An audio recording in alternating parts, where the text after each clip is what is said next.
During this whole time, it was all about technology, technology, technology, right? But I had also seen that you can use the power of images to tell stories. That's what film is all about, right? And YouTube was like the same thing, but it was about empowering us, people, right? Everyday people can go online at any point and you can record yourself, you can upload it, and you can have a story and you can connect with an audience. And to me, I'm getting like chills actually talking about this, because it helps me, I don't know, all this talk is helping me remember all of my like initial excitement about YouTube.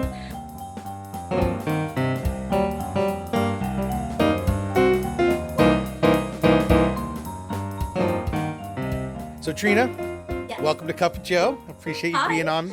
And Trina Espinoza, who's now a YouTube creator. We met at ILM back in the day and also went on to go work at the orphanage. And that's where a lot of folks I know kind of went through the growth of their career, was sort of going from ILM to the orphanage and then on to all the other studios. I noticed originally that you actually started at Universal and not at ILM. And that was an interesting little find. You've been spying on me.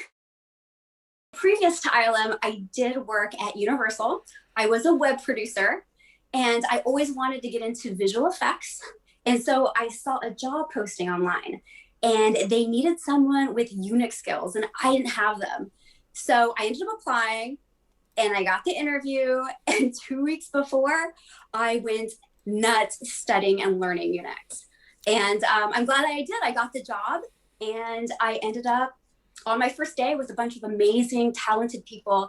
And it really kind of became the trajectory for my career. And a resource assistant or an RA, what was it what was like a day-to-day thing you had to do at ILM? It's a very unique kind of role, especially for its time. It was a long time ago, so I'll have to remember, but it was mostly about transferring data, right, between different servers for the various shows, cleaning up disk space, right, which is something that is, I'm sure, a concern now, right, just like we clean up disk space on our computers so we can get more videos or more online data, right, downloaded. We were doing the same thing back then.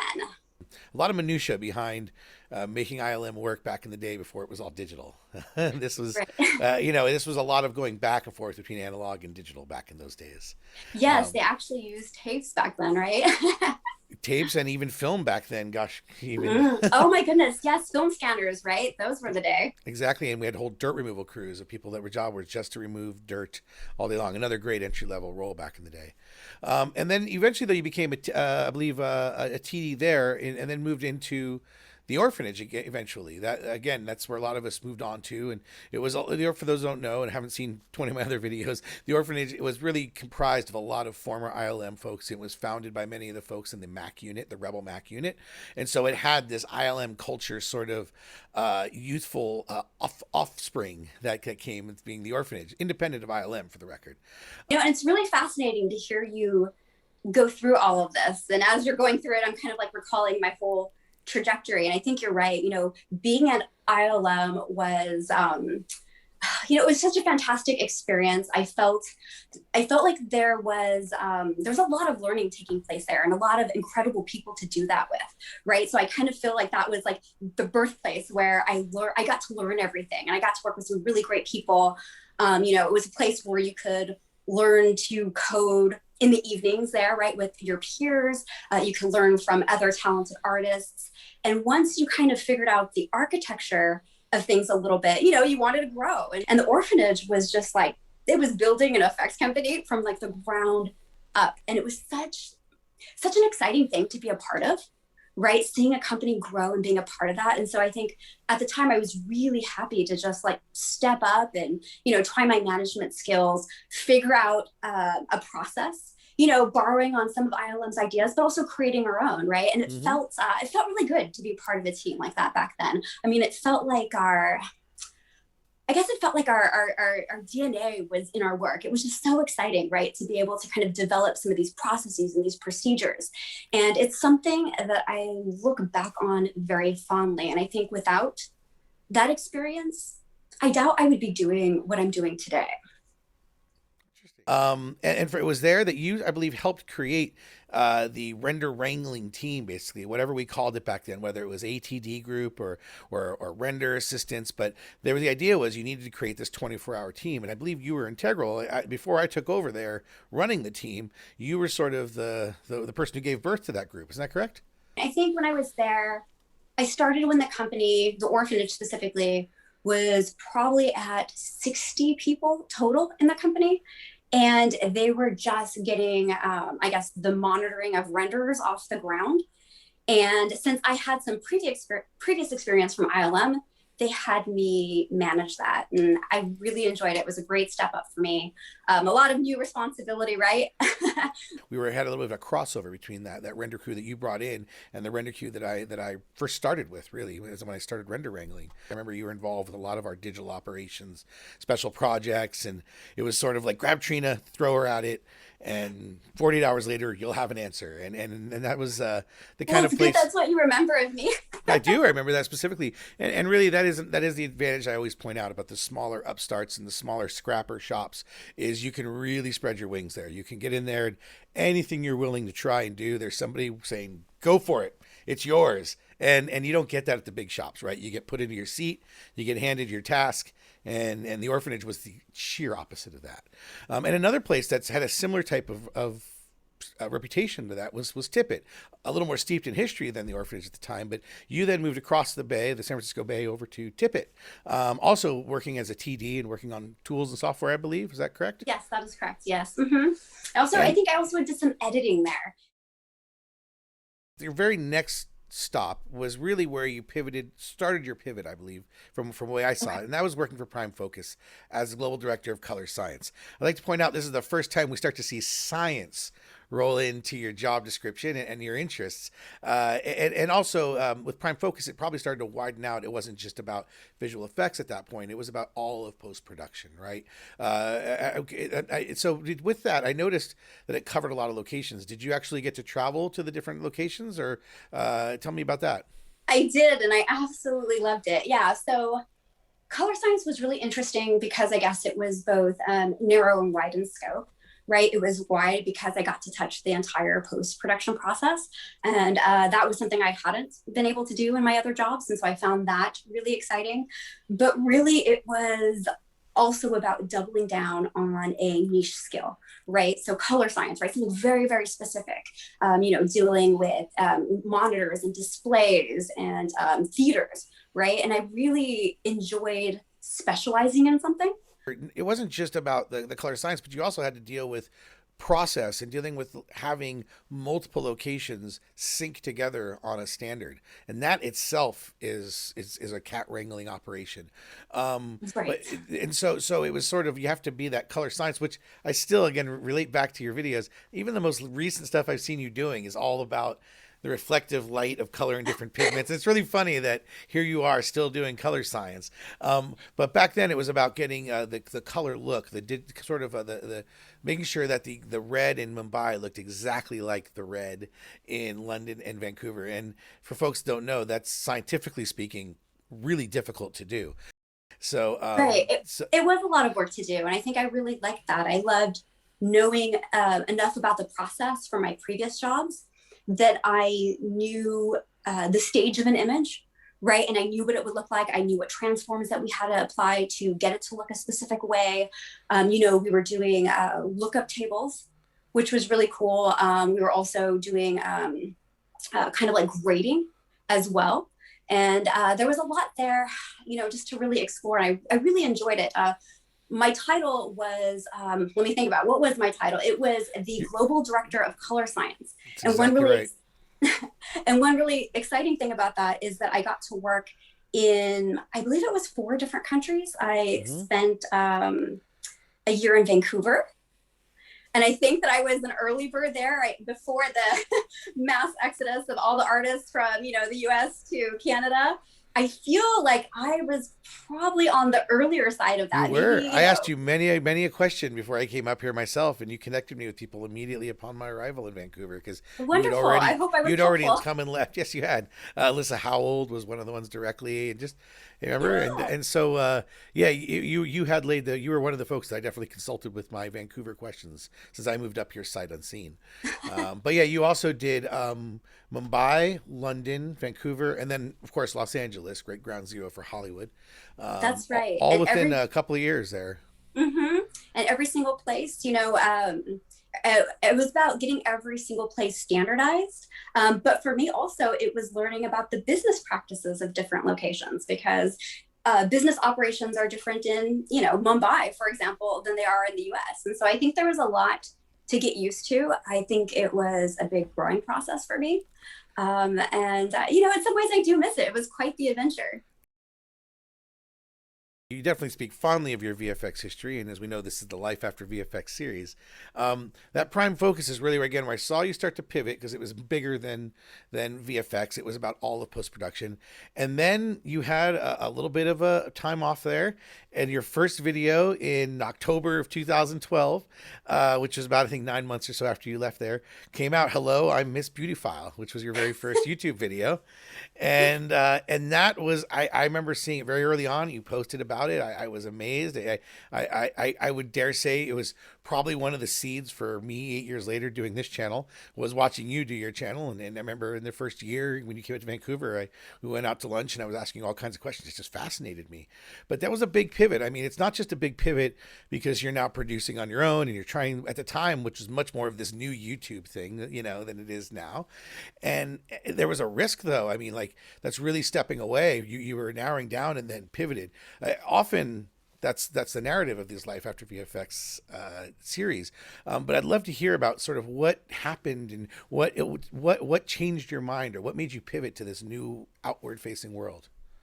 It wasn't until I was at ILM that I think that it was like this big wake up, this big like realization for me of this world that you have access to if you just understand science and technology, right? We had people creating computer graphics using physics, right, and simulations, right, and math. And I think that I was really motivated. I was really thirsty to learn about how I can do that. And that really drove, I think, like every, job change I had. I wanted to know more. I wanted to dig in a little deeper. And I think that I hit this point with color science. I ended up working with a guy who worked at Kodak, and he was an older gentleman. And, I think, we had a bit of a funny relationship because I think I was always like the peppy one. He was always the grouchy one. But we really had like this common bond in that we loved to exchange information. And he was always challenging me. He's, the one that taught me to, create LUTs, right? Like different matrices. And I think he really invested in me.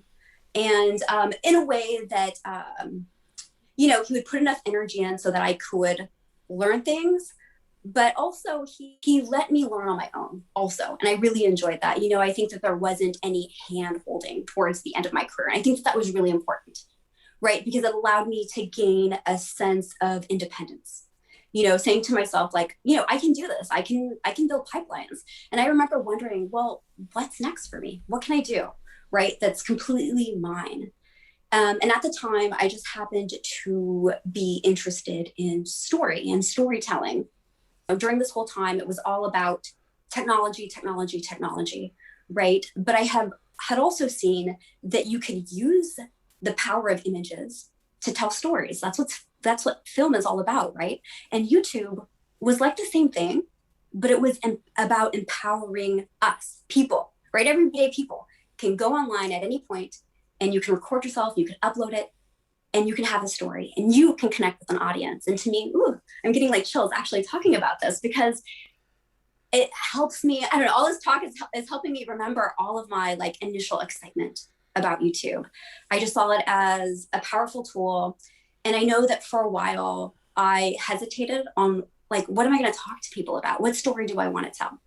Right. And so because I'm not someone who is traditionally trained in the sciences, I didn't have, there was a lot of things I still didn't have exposure to. And so during that time, I discovered chemistry. And it was kind of funny. I had this moment where I went to a yard sale and I found this chemistry book called, what is it called? It's called something like The Chemistry of Everyday Things. And I remember flipping through it, and it went through how what we see in the world really comes down to molecules and atoms. And I was so fascinated by this. I got this book, took it home, read a chemistry book, cover to cover, and was like, oh, this is what I want to talk about. Hands down, I love chemistry. So I ended up talking about, the chemistry of cosmetics. And, I would say that has fueled almost every video I've done on my YouTube channel, is talking about either the chemistry or the science of beauty.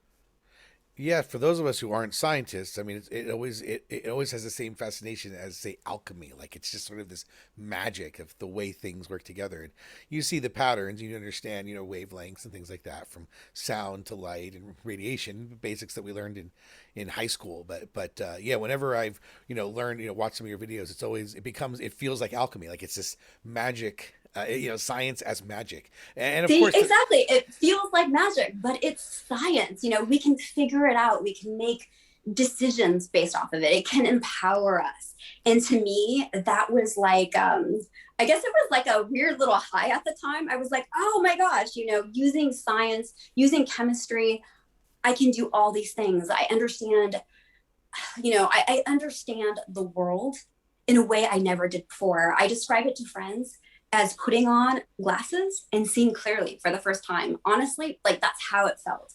And it was a very exciting time for me. And I think I was also very fortunate because I had visual effects skills. So even though I had never held a camera, I was able to put together what my production process was. I was able to kind of like get my camera and figure it out. I knew my basics, my aperture.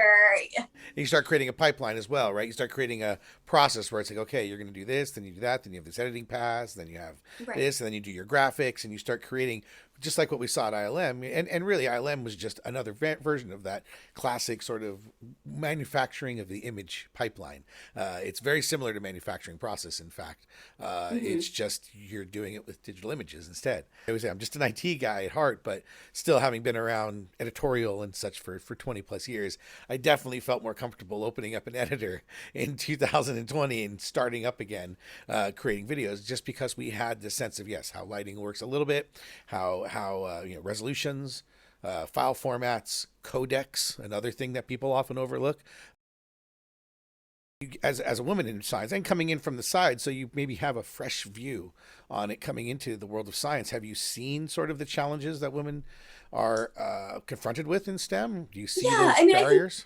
there's a big challenge in being taken seriously. I've definitely faced that. I mean, I think that even in visual effects at times, right? It was challenging, being a woman in STEM and trying to advocate it. I mean, I think that as people get into what is it, like, more of a leadership position, it gets harder. You see less and less women, right? Mm-hmm. And it gets a bit more difficult. And I think that I would like to see, obviously, more opportunities for women, both in visual effects and in STEM. One of the things with my job right now for Seeker Mm-hmm. is that I read a lot of research papers, and there is a lot of women in science. There's a lot of women in science, and we're just not seeing their names being brought to the forefront, right? In maybe the way that some other names are. And so I hope that, you know, I hope that the women out there get recognized, for their work. I hope that there is room for us to grow, right, into positions. And I hope that also, that there is a welcoming space. I think that has to do a lot with it, right? It does feel intimidating at times having a bunch of guys having a bunch of guys in a workplace when networking is so important with jobs, and that is an aspect of jobs, is networking. When you have a bunch of guys or a boys club, as you said, it can kind of shut other people out unintentionally, you Mm-hmm. know, and I have seen that at times, you know, and that's a total bummer. But I really support, and I'm a huge advocate now of the outreach that's being done so women can know this is a space for you, right? You know, being welcoming, I think, is a key part of this. I think that I was fortunate to have people in visual effects, for example, that you know enjoyed my company and they were really welcoming and they were really supportive. You know, and it's crazy to say because everybody's like, "Oh, visual effects is full of dudes," and it is. It is full of dudes. You know, and you know some dudes are not very great, but I also met a lot of incredible people, you know, willing to give me a chance, you know, knowing that I wasn't part of the social circle and going out of their way to include me. You know, now as a science communicator, I feel like it's my role to let people know that there's science going on, that there's women out there doing it, and that you can be a part of it. And the reason that's so important to me is because ultimately, like, that is, you know, my story is that people were generous enough out there to say, hey, T, you know what? You can do this. You really can. And I think it was hearing that message time after time after time. And, you know, I still get that message. You know, I'm a science communicator, and that's like a whole new job. You know, I'm a Latina, right? And you know, I feel like I am in a unique position. And a lot of that has been because, you know, people have opened the door for me too, right? And you know, and I respect that and I'm grateful for that. And I hope that people keep paying it forward. And that's what I plan to do. There's that overly used and disparaged word at times, influencer, but there's back to the core meaning of what it means. To go out there and try to influence people in a positive way, I think is something you've done. You've done it through, you know, most recently now, like you mentioned, you're working for Seeker.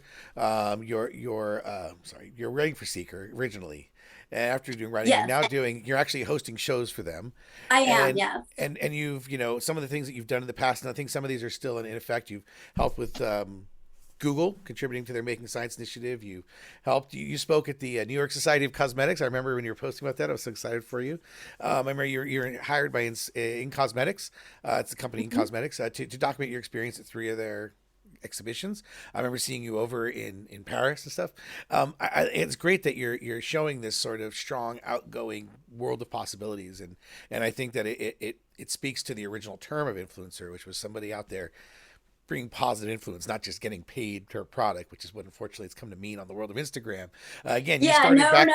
Yeah, I Yeah, don't know yeah, part of that. yeah. I think I That want we're talking little I influencer. You are influencing though, and it is nice to see it. And when I read the comments, when I did a little bit of research here, reading the comments that people would say about watching your videos, there's just a wide range of appreciation and also appreciation across the genders. I mean, I've enjoyed many of your videos there, although it's Miss Beautyphile, and of course, beauty products traditionally are, you know, been catered towards the more feminine part of the industry. The reality is a lot of what you've done has really been cross applicable to everyone. So I will definitely be putting a link obviously in here to I love hearing you say that, by the way. I really do. I love the idea that cosmetics, you know, and beauty is accessible to men as well, because why should it be just for women? And I think that, you know, talking about taking people seriously, right? You know, a lot of people don't take cosmetic science seriously, right? They're just like, oh, that's like a girl thing. You put on makeup and you make, you know, don't face for the camera or whatever.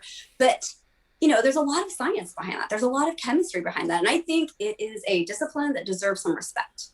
Yes, I think it's something that maybe I didn't learn until I was, you know, married for a few years. Was the majority of those products my wife is so interested in is not actually makeup. It is things like skincare and moisturizer and all the good things that make your skin nice. And you know, a lot of men over the years, luckily in our generation, has actually learned this lesson. And so it's, you know, everything from I learned a lot about, you know, the how suntan lotions work. And in fact, when I saw that shame picture of Mark Zuckerberg with the white zinc all over his face, I was like, he's the only one doing it right. He just doesn't care about the social implications. He's the High only, five. yeah, High five. You speak yeah. truth. Yes. And it was because I had watched your videos on sun not suntan lotion now, but sunblock and the different types of sunblock and so it's something that I keep in mind, you know, when I'm out there. And so yeah, you have in fact influenced a lot of people. The comments out there are wide and really appreciative. So I encourage folks to not only check out her videos, but also scroll down and take a look at some of the comments. You know, unfortunately for some of us YouTubers, the comments get a little awkward and lame, but Oh, yours are always, you know, they're always just, you have a great population of subscribers. You And know, it's I have some really great supporters. I'm very fortunate. I love, all the comments, that I get from people that are so supportive. I really do appreciate that. I definitely get hate as well. I talk about science. Not everybody's always on board with that. And that's okay. That's totally okay. I feel like part of my job is to inform, and I will tell the truth, and I will try to, tell a story and give you the information. It will be accurate. I try to keep it fun. I try to keep it light. But, I also, not everybody's going to accept that. Not everybody's always going to accept, what I have to offer. And that's okay too. That's yeah, I okay too. mean, I'm that's, I'm in it for the long haul. I'm going to convince them eventually.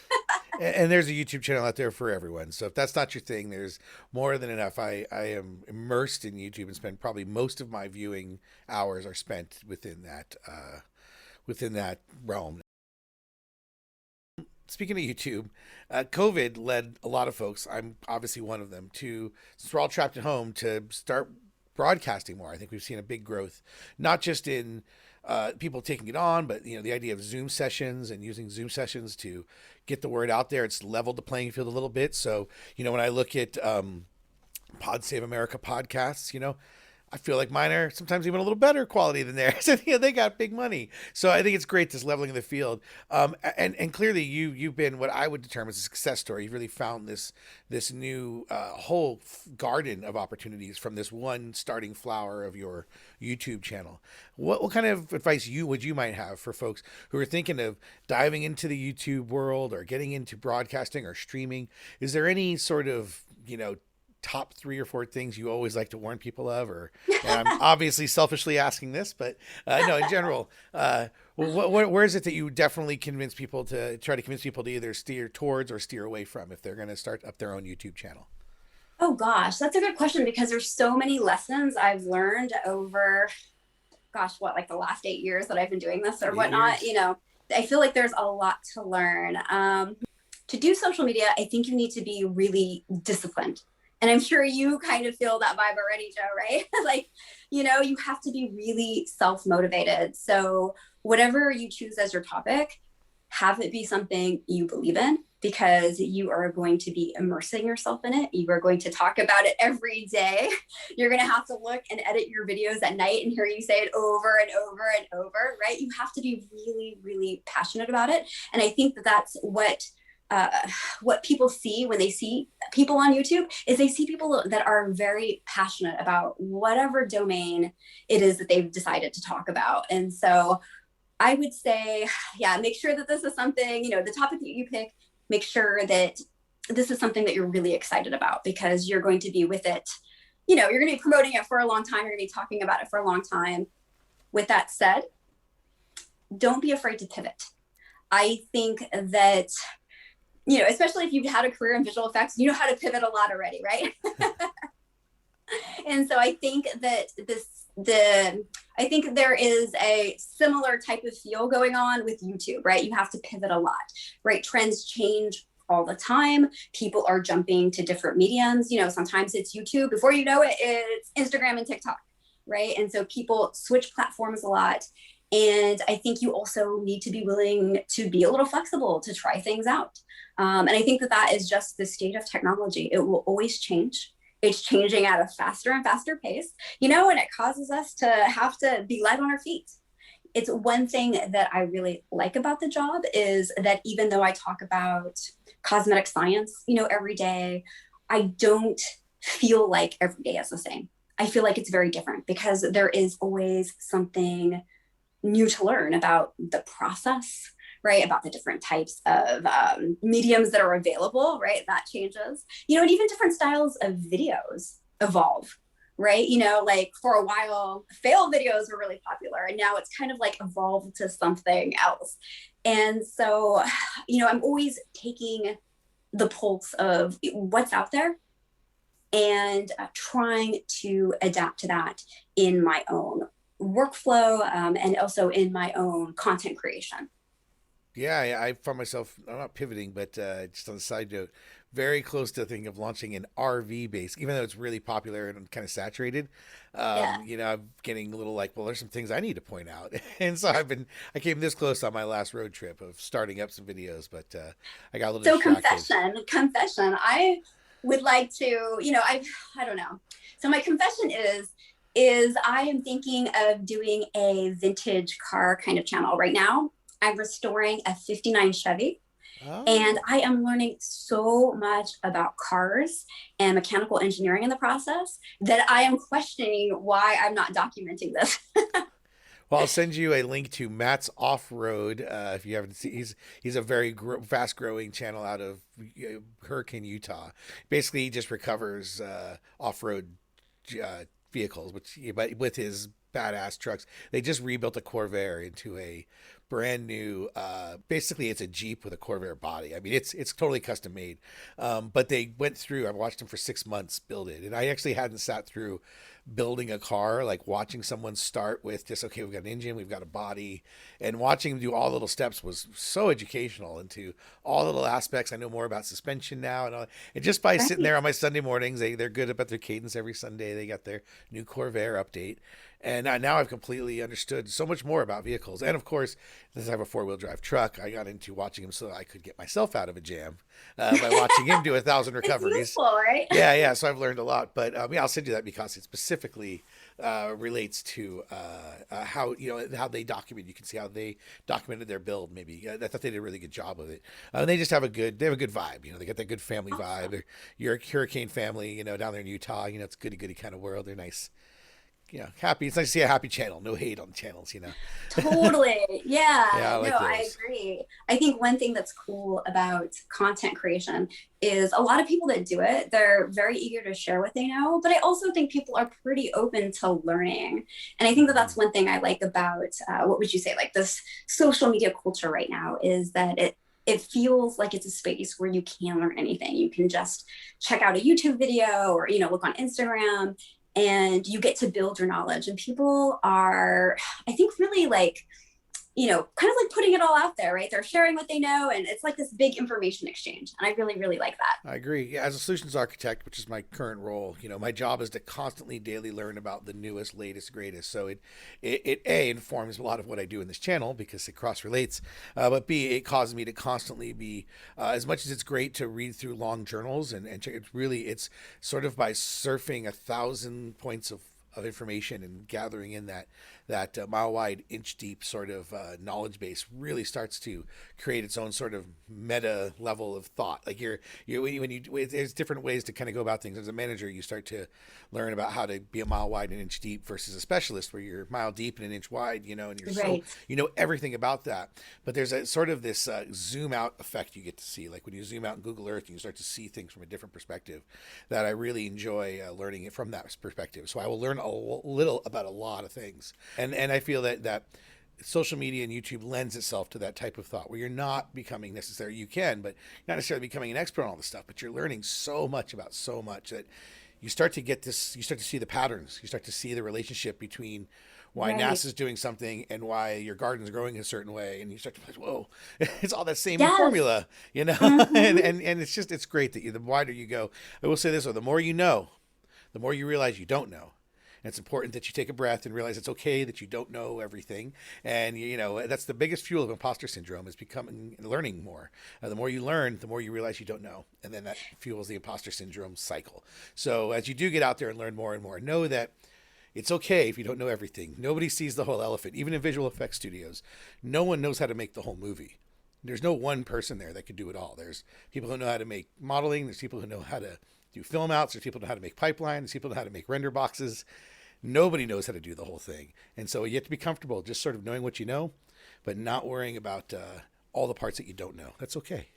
So, I'm I, so glad that you said that too. I yeah, think it's that is a hard. really important thing. I know when I started doing science communication, that was a huge hurdle for me, the feeling of imposter syndrome. And I'll admit to you that I still have it at times a little bit. Everybody You're does. being exposed to so much science that you start to question if you know anything.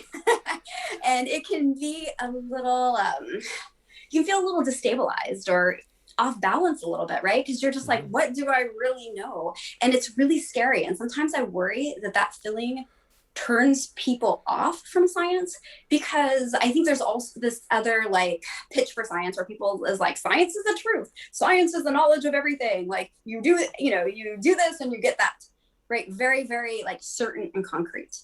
But I feel that anyone in the sciences would also say there is so much out there we don't know.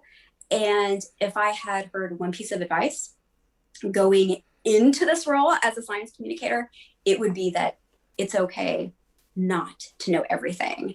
I think initially, early on, I put a lot of pressure on myself to feel like I had to know everything. I always had to have the answer, and you get questions too on, YouTube, for example, where people are like, well, what about this? What about that? And I'd be like, oh my God, I don't know that one. I should be ashamed.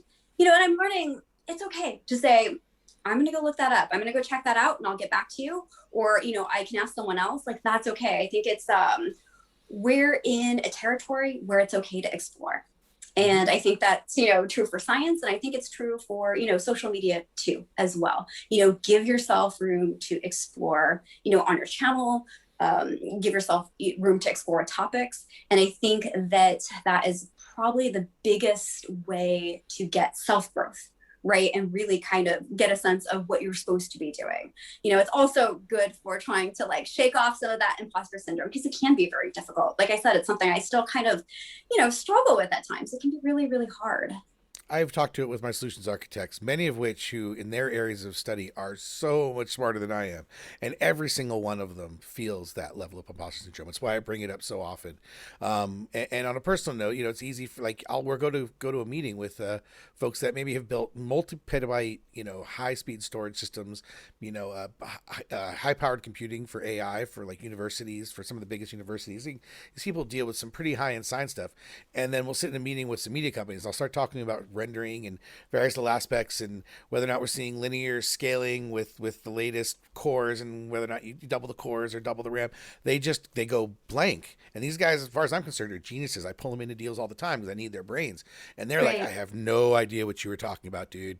And it has helped reaffirm that, what, there's the areas of the elephant that I know about and there's the elephants that they know about. The art of growing is sometimes like being uncomfortable. Now that we're talking, I'm like, God, I kind of have felt like in every position I've ever done, I've always felt a little uncomfortable. I've always felt a little bit, unsettled. Even when I think about my background, it's like, I said I didn't have a computer. I grew up in Clovis, California, right? And going to Berkeley or the Bay Area, it was like being a fish out of water. I didn't know anybody. Clovis is a Central Valley sort of more farm town, did you say, or a little more rural or Agriculture. agricultural? Yeah. Agriculture. Yeah, it seems like more and more of it gets converted to suburbs every time I go home. But Yeah, yeah, very when I grew different up, than classic California. It's a little people don't know how much that is classic California culture, but it's not the West Coast culture that people think about when they think about going to the Bay Area, going to Berkeley, going to Marin County, San Francisco, right.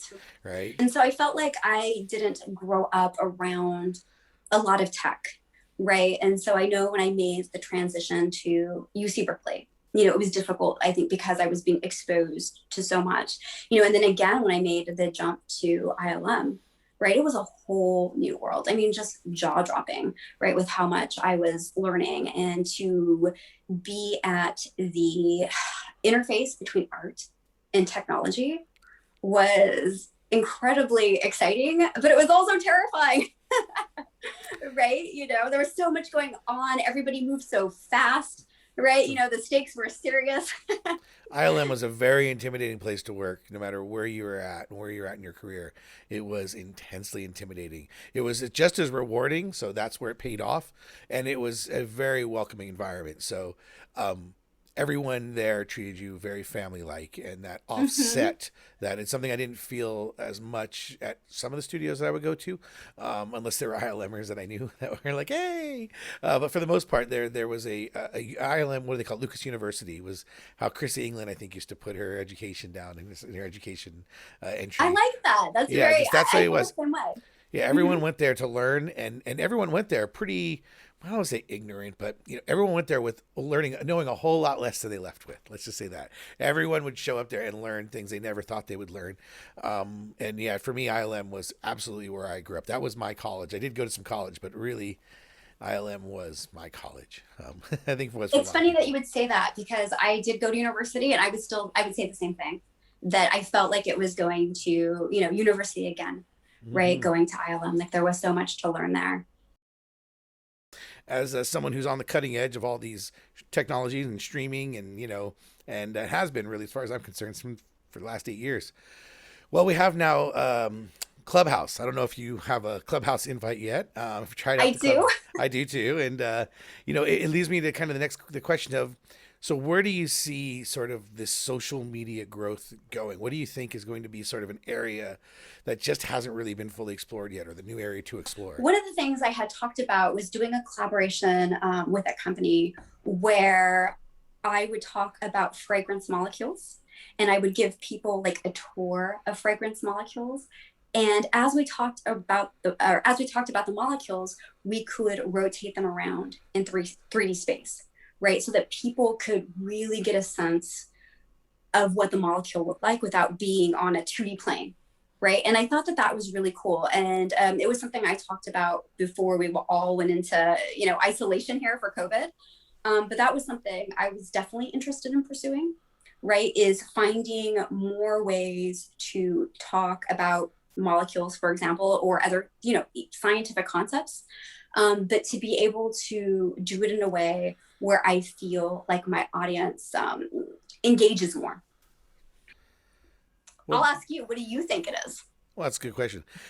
VR will definitely be an immersive way that we are making content for a world where we're in it. And it's not necessarily shooting a 3D world, but just entering that world and then creating in that world a metaverse, if you will. If you want to see an inkling of what it is I'm talking about, you look at what Nvidia and Unreal are doing right now with things like the metaverse and omniverse. Like, metaverse is what is Unreal doing, which is creating essentially a digital double world. Is I've seen things like digital sets, obviously, in the background, right? mm-hmm. So we've Yeah, seen yeah, that a little bit virtual with, production. Yeah, yeah, is like very virtual hot this year. production type stuff.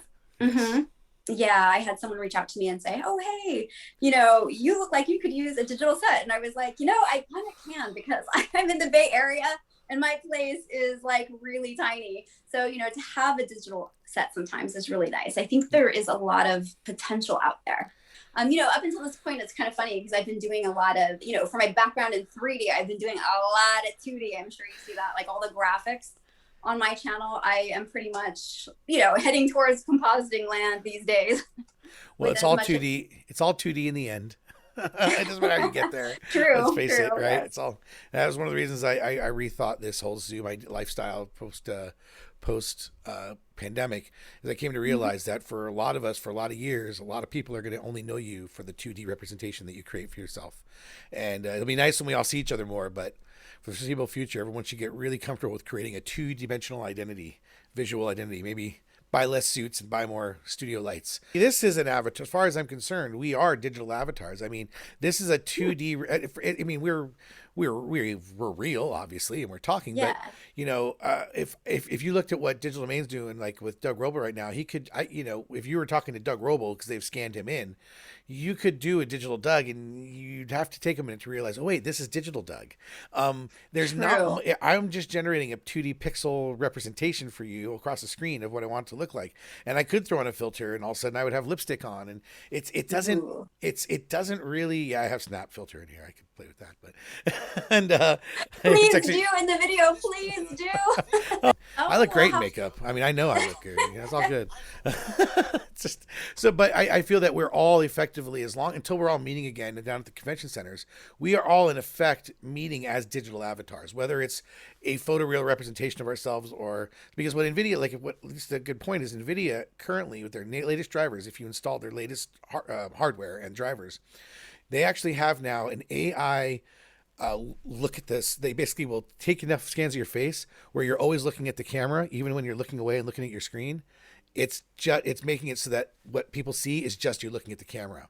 oh my And goodness. now, where does that break from being an iteration of you and you?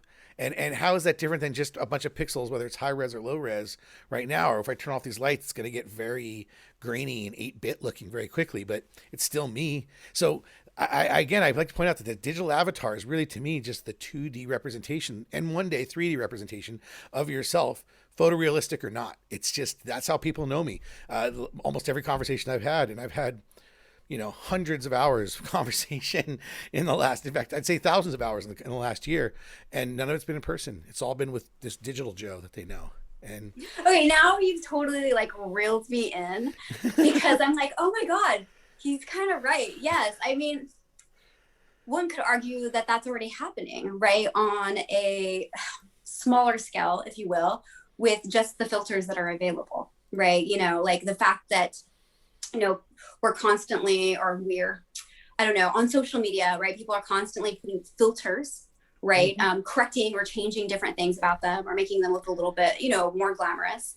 So that's already happening. And in fact, I had a friend the other day talking about, the Instagram, what do they call it? It's just the Instagram effect where, the people online start to all look the same because they're using a similar filter, right? Or the same filter, right, that changes the proportions so they look a specific way. Eyes get a little bigger, and the skin's all smooth, and right. The dating profiles are out of control. From what I hear on this, is that every fake picture is basically fake now on a dating profile because everyone turns their filters on, and in the 40 to 50-year-old realm of folks, the folks get a little crazy with that dial. It's like you look like you're trying to be 20, and so I think the filters are part of it though. I think the filters are going to grow to where once I have a 3D map of your face, why can't we put Joe from 20 years ago on here? I'd rather see that on this one all the time. Why not? Huh? Yeah. So that's, again, I think that's going to be the change, is that